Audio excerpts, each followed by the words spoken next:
Hello, welcome to KV Institute's program on effective communication.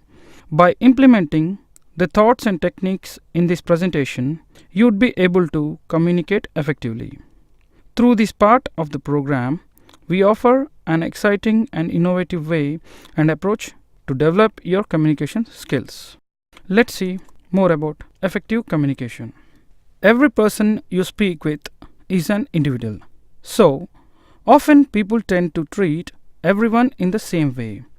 The best way to communicate effectively is to adapt your communication style. Let us go through the styles of communication. They are direct communication, analyzing communication, collaborating communication, and influencing communication. Direct communication. Direct communication is focused on taking action and getting the results. This type of communication is very direct, specific, and precise. Direct communicators normally have a clear thought process and a very clear opinions. They have absolute terms, and these are people who tend to see things in black and white. People who have this type of communication are go-getters, and they at most of the times avoid delays. To be an effective communicator, you should be specific, be able to give complete information, be able to speak confidently, and be able to focus on the task. Now, analytic communication. Analytic communication is focused on analysis and accuracy. This type of communication style centers on classifying and correcting information. Analytic communicators have a great vision over quality, and they identify problems and they seek resolution of the particular problem. They tend to be unhappy. They sometimes tend to be more picky type. To be effective with analytic communicators, you should be able to provide complete details, be able to respect their ideas, and be able to appreciate their ability to identify problems. Now, collaborating communication. Collaborative communication looks forward for agreement and consensus. Collaborating communicators most of the times tend to avoid arguments. The most important factor of this type of communication is they tend to achieve goals, and they express willingness to do everything they can to achieve their goals. To be more effective with collaborative communicators, you should be cautious to allow them to express their opinions, be cautious on providing opinions, and be able to avoid making statements such as either or as such. Influencing communication. This type of communication normally starts with knowing each other before coming to actual business conversation. Influencing type of communication is liked by others. This type of style consists of social talking. Influencing communicators tend to speak about social aspect to increase the rapport. They tend to be more diplomatic and have great emphasis on the facts. To be more effective with influencing communicators, you should be able to allow some time for social communication before business conversation. You should also be able to set clear deadlines and check in on their progress regularly. You should also be able to appreciate their ability to motivate and inspire others. Now let us see the stages of communication. There are 5 stages of communication. They are sender, message, medium, recipient, and feedback. Sender. As the creator and sender of the message, it is very important for you to focus on the way you communicate. The following are the important aspects which you need to concentrate while sending a message: your attitude and your approach towards that particular person and situation, your immediate surroundings, your culture, your emotions, language skills, your education, and your job status. These are the important factors which you convey to the other person when you are sending a message. Let's know something more about message. The message consists of both oral and written messages. The message is the idea and view which you would like to communicate. The following are the important factors you need to focus on while communicating a message. What needs to be included? How the ideas and views are interpreted? How the message would affect your relation? So, whenever you send a message, keep in mind all these three aspects and how the other person would react to these questions. Medium. Medium of communication can be determined by the urgency of the message. The medium is the method which you choose for your message. Let us see some of the medium of communication: face-to-face conversation, phone call, an email, a text message, a letter, or social media. Now let's know about recipient. Recipient. The recipient is a person or a group who receives the message. The recipient will be affected by same factors as the sender, such as attitudes, surroundings, culture, emotion, etc. This is the person who reacts to your message and who would receive your message. Feedback. To know whether the communication process is completed or not, you need to get feedback, such as in oral communication or face-to-face communication. In face-to-face communication, there would be a nod, smile, yes or no responses. However, in email and telephone communication, you can hear voice, and email you can get a reply. Let's see some of the effects of not communicating well. They are misunderstanding, loss of business, threat to a relationship, loss of faith and trust, wrong or no action taken, threat for a conflict, loss of valuable time. To avoid all these, you need to follow some of the tips for effective communication. You should never overlook the power of speech and sight. Personal interaction always develops better relationships. So always try to, most of the times, communicate in person. Always try to consistently learn new things and develop your communication skills by getting feedback. Accept feedback whenever someone says something to you and work accordingly on that particular feedback. Never blame others for your own communication weaknesses. You are the person who would be responsible for your weaknesses. So you need to work on your weaknesses and improve your communication. Always try to concentrate and focus on the stages of communication and how effectively you would be able to communicate, and the message you are forwarding, how the sender receives it and reacts to it. Now let's go through email etiquette. Let's see what you would be learning from this particular chapter. Meaning and use of the email, types of emails, how to communicate effectively through an email, and email etiquette. Email etiquette. When compared to face-to-face communication, email is very easy to interpret as there is no concept of facial expression or voice. Every one of us would have at least once or more than once have had the experience of misunderstanding an email. That is the reason it is important to learn some email writing skills before you start sending emails. There are three important factors of email etiquette. They are understanding, structuring, and proofreading. Understanding.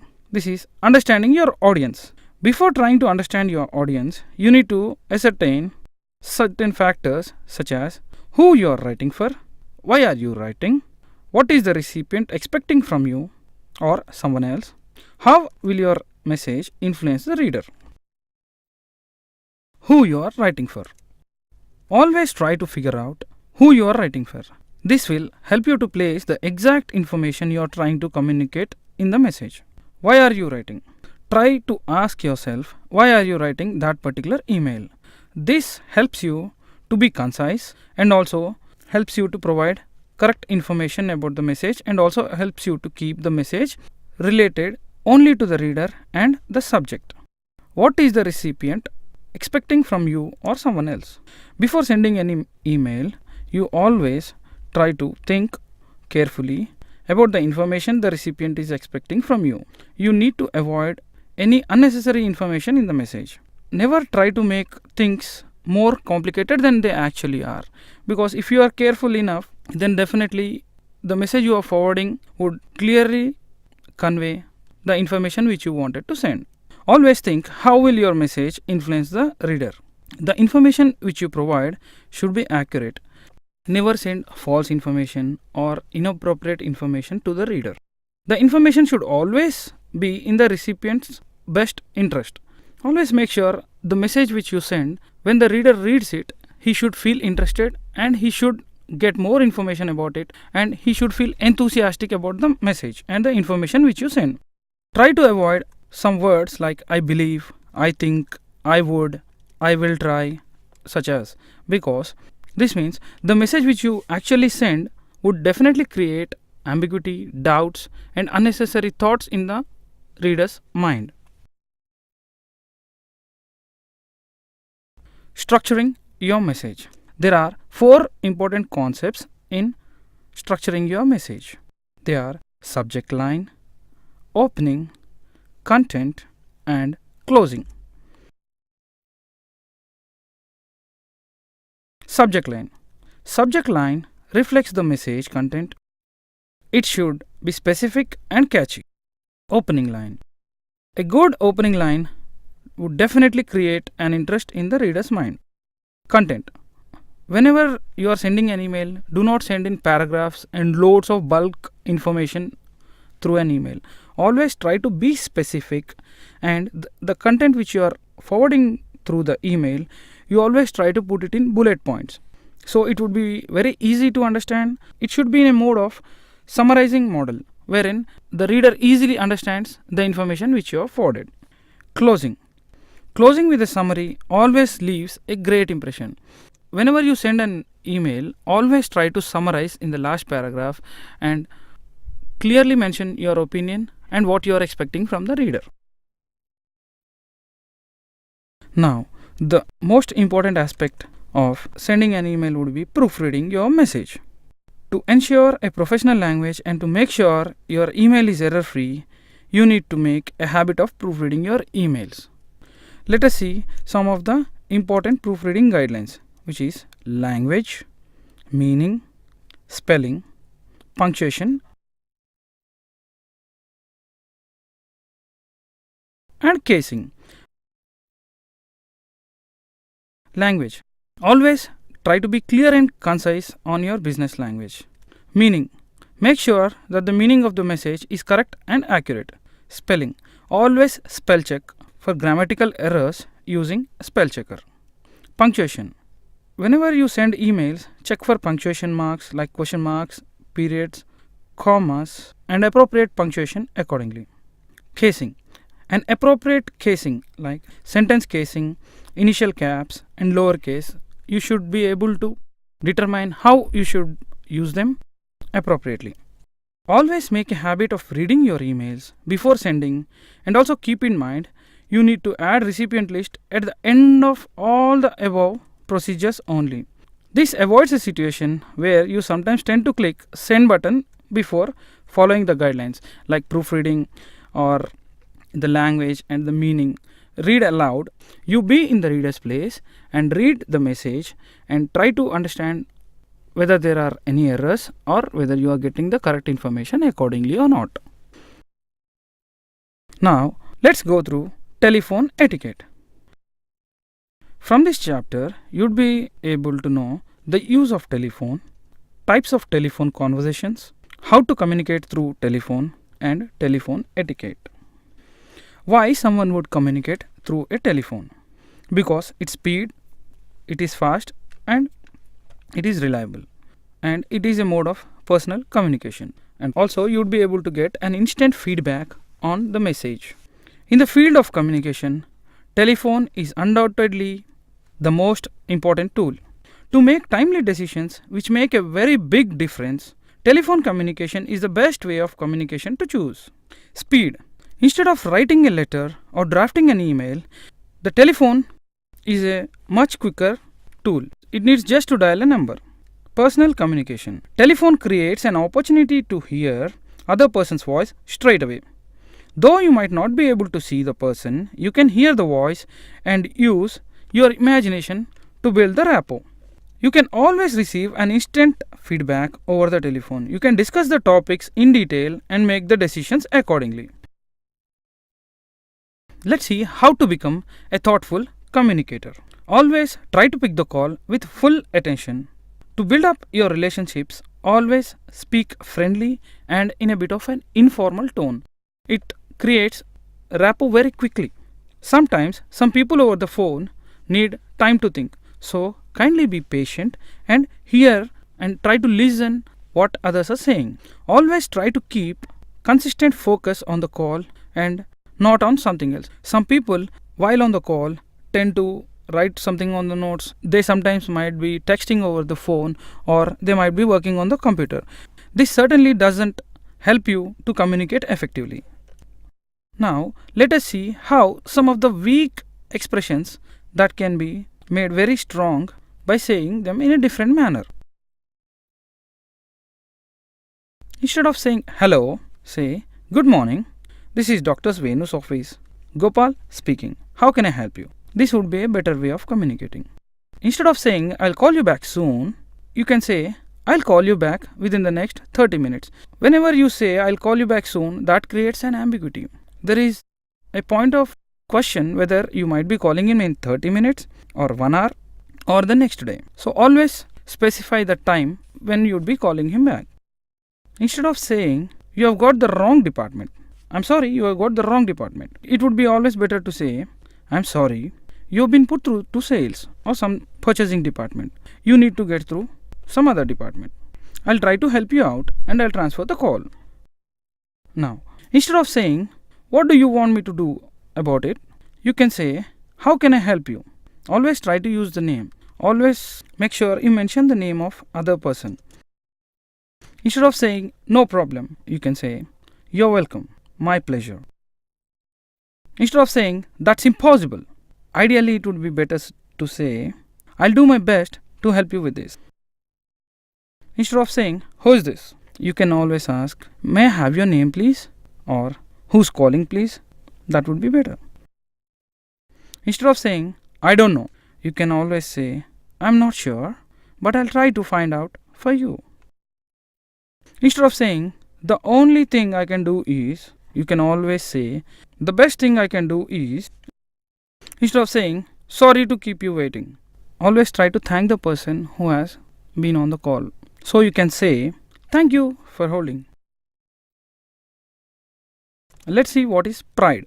A professional image over the telephone helps you to build relationships pretty quickly, even it might be with your colleagues, customers or your clients or anyone else. Pride.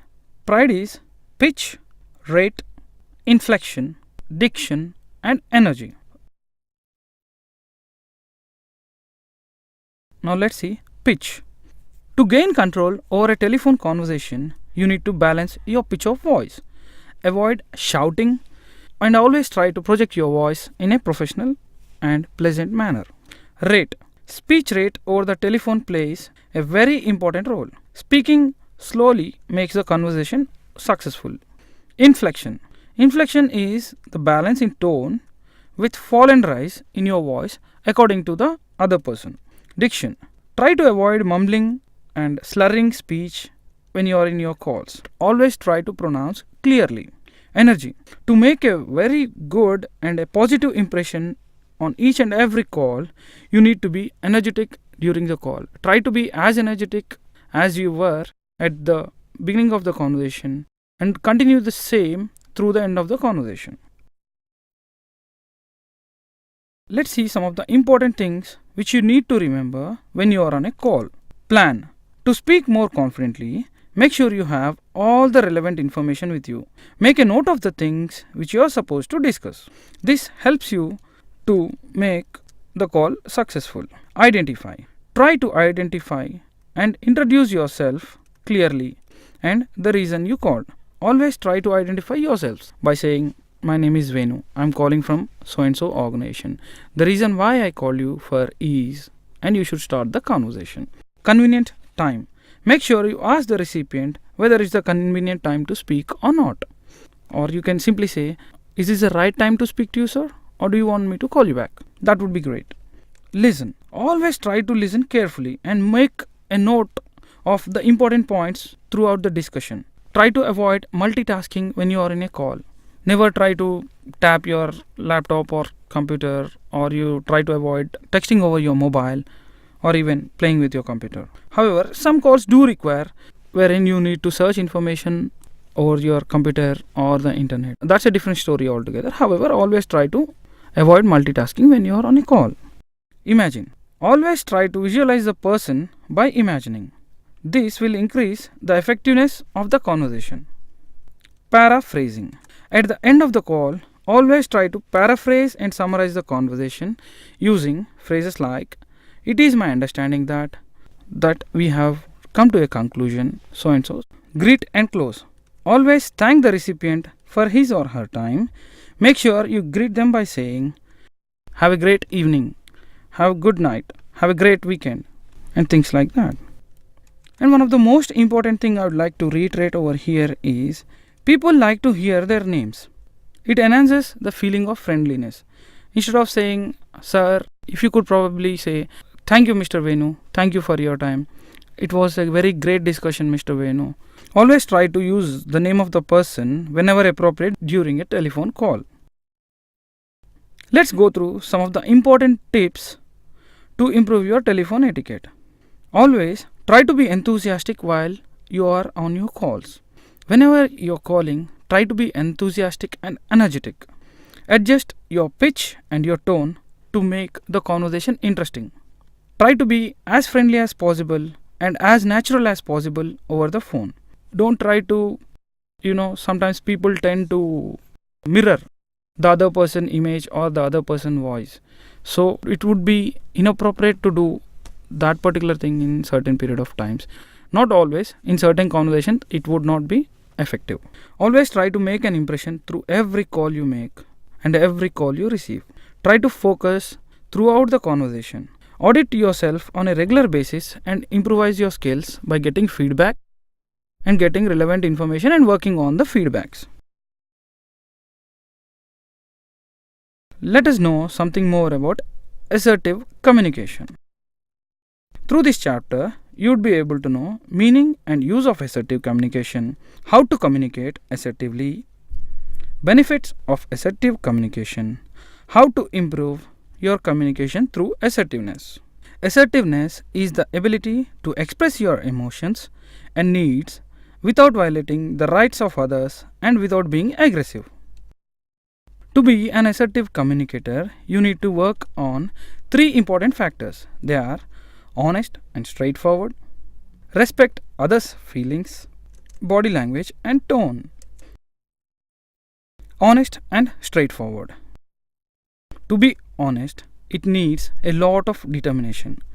The following are the factors a person should need to concentrate while communicating honestly. Emotions. Know your emotions and express them honestly. Statements. Try to express opinions with statements such as "I." Using statements with "I", they take ownership and they express ownership of your conversation. Accuracy. Do not depend on judgments. Depend on accurate analysis. Do your homework accordingly and speak accurately. Language. Always use a direct language. In the sense, use a direct speech. Avoid things such as "I believe that particular information." Always try to say, "I appreciate the other's feelings and I appreciate the statement given by so and so person. However, I feel that if in that particular situation, this would have done in a much better way." This definitely will not hurt others. However, you'd be able to express your opinions straight away. Respect others' feelings. To respect others' feelings, you need to follow 3 important factors, which are opening, feelings, and being natural. Opening. Always start your conversation with a positive point by saying things such as, "I appreciate that particular message and I really appreciate that this person has done so and so. That was good. That was really good." And then you need to start your conversation. Always try to express your feelings by saying things such as, "If I were you, I would also felt the same," and things such as, always shows your assertiveness wherein the other person feels comforted. Being neutral. Always try to be neutral when expressing your opinion. Do not hurt others. Body language and tone. Let's see some of the important aspects one needs to focus to maintain assertive body language and tone. Maintain eye contact and match them with the message. Whenever you are trying to communicate with a group of people, always try to show a lighthouse effect wherein you will be looking into each and everyone's face and expressing your opinion. This creates interest in the reader's mind, or this creates interest in the group. Standing upright or sitting in a comfortable position. Always try to stand in an upright position when you are standing in front of a group of people.